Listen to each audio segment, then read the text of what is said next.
Aujourd'hui, j'aimerais partager avec vous une demande que j'ai reçue sur Facebook.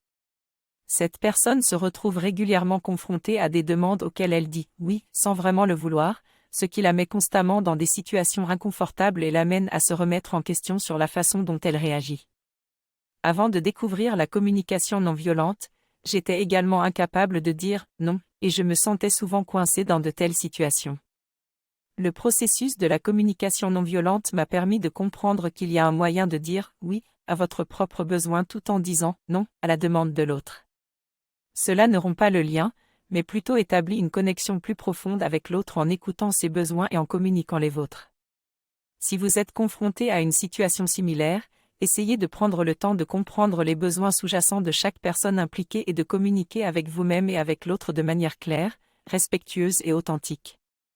J'apprends à dire oui aux besoins de l'autre tout en disant non à sa demande. Je découvre qu'il est important de distinguer la demande de l'exigence. Quand je sens que l'autre est en exigence, je me sens mal à l'aise car j'ai l'impression de ne pas pouvoir choisir selon mon élan. Pour construire des relations saines, nous devons apprendre à dire non aux demandes qui ne respectent pas notre liberté. Par ailleurs, il est également essentiel que nous exprimions notre propre besoin à l'autre pour l'inviter à être plus conscient de ce qui se joue entre nous. Accepter le besoin de l'autre ne veut pas dire accepter toutes ses demandes. Enfin, nous devons apprendre à chercher ensemble une stratégie pour satisfaire le besoin tout en respectant les limites de chacun.